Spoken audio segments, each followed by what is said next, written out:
everybody, welcome to Tucker Newman Coaching. This is Tucker, and today I want to talk to you about how to be great. My man Kobe Bryant, he knows a lot about how to be great. And today I want to give you a little simple step process, 4-step process into how to be the greatest version of yourself. So the first step towards your greatness is knowing what your dream is. What is your dream? Right? If you don't know where you're going, any road will get you there. So you must know your dream. If you don't know your dream, at least try to identify your nightmare, exactly what you don't want. Look at the opposite side. So you're like, I'm not quite sure what I want in my life. You can look at your life and say, well, where do I not want to go? I don't want to be overweight. I don't want to be stressed out, living in shame and guilt all the time. That's not my dream. Good. So now you have a reason for moving forward. But it's better to be pulled by the dream.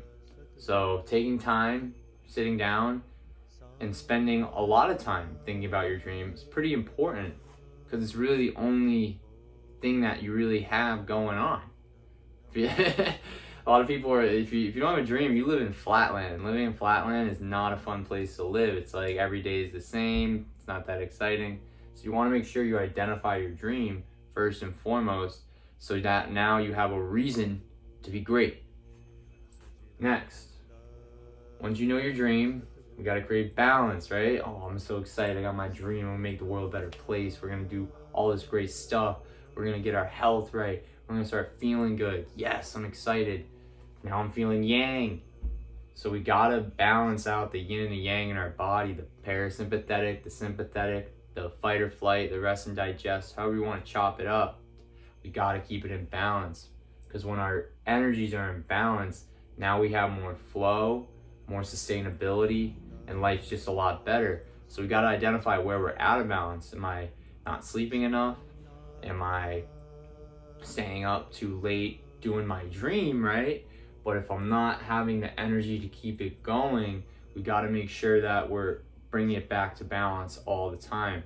Am I exercising too much? Am I exercising too little? Am I drinking too much water? It's possible. Am I drinking too little? Am I eating too much food? Am I eating too little? Am I, thinking too many negative thoughts, right? Or am I not being discerning enough, right? Like, there's always a positive and negative to everything, because it's all neutral. We just look at it a certain way of perspective, and then we put a meaning on it. And now it's either this is good, this is bad, when it's really just what it is. So next, choices. So these are the 3 choices. So we have the optimal choice, which is best thing for me and everyone on my dream team, right? So when we identify the dream, we're putting together a team. Can't do anything by yourself, remember that. So we had to identify our dream team that goes along with our dream. Then we have choices to make every second of every day. It's not the conditions that determine our results, it's our decisions, what choices we make. So we always have 3 options at any moment. Any moment. We can either make the optimal choice, which is best for me and everyone on my dream team, or we could make the suboptimal choice, which is usually instant gratification, but ultimately is not the best decision for me or everyone on my dream team. So a suboptimal choice would be grabbing a bag of pretzels late at night when I know it's going to make me feel tired tomorrow. It's going to take me away from my health goals, and then my relationships are going to suffer because I'm not going to be able to be fully present, because I'm not going to be feeling good, and I'm going to be deep inside myself being like, I don't feel good right now. And it's like, now you can't express yourself fully, and that's not what anyone's dream is. Most people's dreams, I find, are to express themselves fully. And then we have our 4 doctors.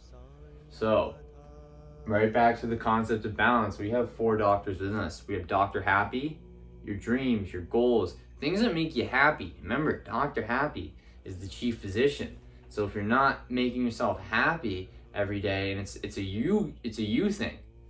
There's no one's here to make you happy. You gotta make yourself happy. And your brain's not even gonna make you happy. You have to actually direct it towards happiness. So that's why identifying the dream, taking the time to do that is so important.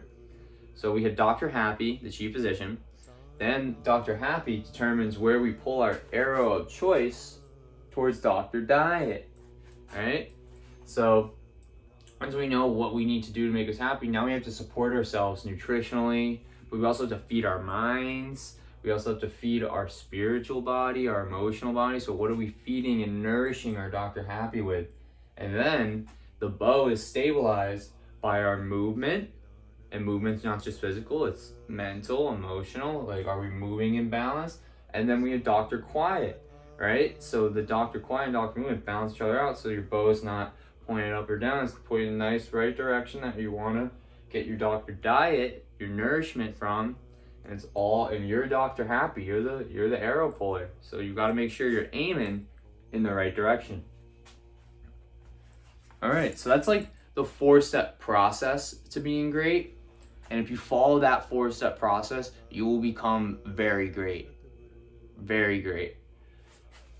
Next we have the cycle of creating the results we want in our life, really. So thoughts lead to words, lead to actions, lead to results. So clearly, if we want better results, we need to think better thoughts, we need to speak better words, and we gotta take better actions. Although the problem is that most people just go for the thinking the better thoughts, or they're writing the affirmations, they're writing the words. They're even, I'm gonna change this habit, I'm gonna make better actions to get the better results. But at the end of the day, the emotions control the whole thing. You can try to think as great thoughts you want, but if you're not feeling good, you're not gonna think good, because you got hormones. Emotions relate to the hormones and the neurotransmitters, and those are going to determine what your thinking patterns are looking like on a daily basis. And a lot of times people are addicted to cortisol and stress, so their thinking patterns reflect worry, fear, and then they start to identify with someone, oh, I just worry a lot, or I have a lot of anxiety. They create the label for themselves to just keep that loop going.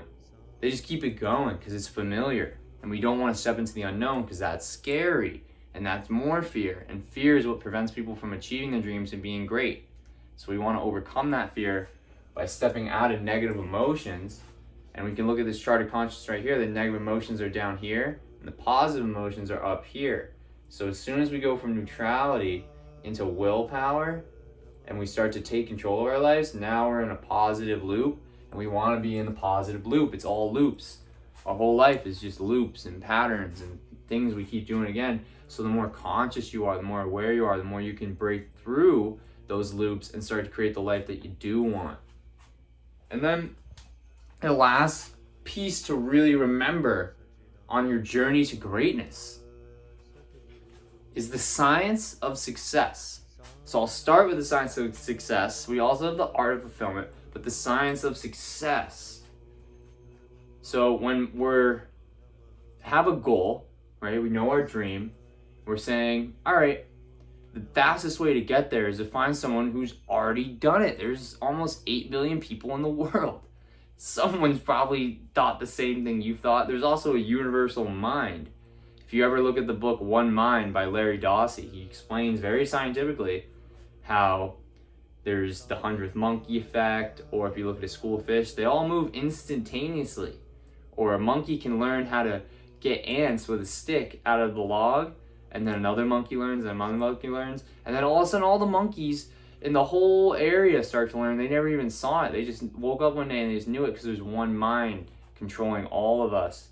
So the science of success really just comes back to the fact that when we want to achieve something, someone has a recipe for that. So if you want to be really good at basketball, Kobe Bryant, for example, saw Michael Jordan.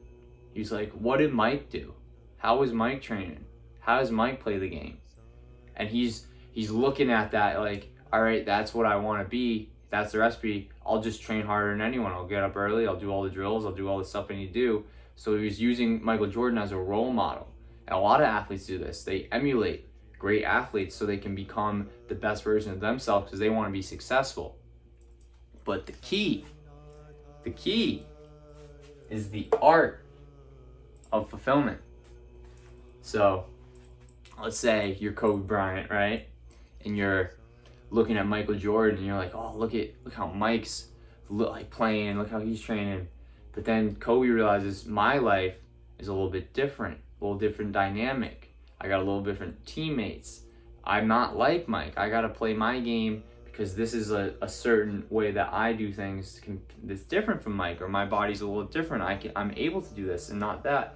And also, like, once life starts to come in, it's like, oh wait, now I can't wake up and do this right now. I have things to take care of, right? Or I can't do this, I can't. But you start to realize that your life isn't their life.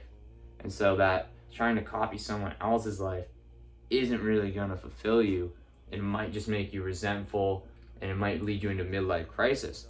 So you wanna make sure you're mindful of that when you're following the signs of success, that you never lose sight of what's really gonna fulfill you, and to have the courage to step in fulfillment. Because being an artist, doing art, is a very, because it's so unique, no one's going to be able to relate to it, right? Because you're completely unique. People can have, they can relate to it in a way that I can understand, I can empathize, but really, like, when you're doing your own art and you love it, you really, like, you can't just even worry what people think, because it's your own fulfillment. Someone's going to think it's ugly. Someone's going to think it's beautiful. It only matters what you think, right?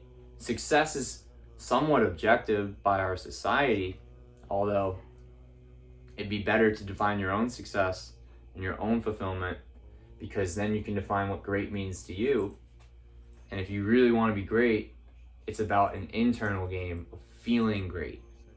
That is the key. The emotions are the key. So I hope you liked this video. If you liked it, give it a like, subscribe to the channel, leave a comment, and reach out if you want to do some coaching with me. You can sign up for a free 30-minute Dream Vision Success Call. We can get you clear on your goals. We can teach you how to be great.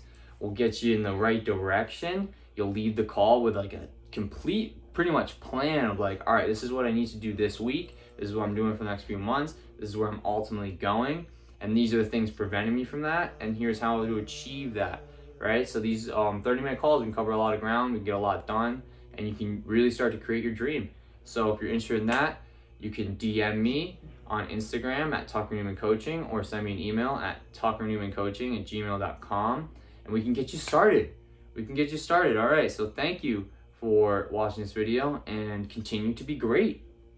Just continue to be great.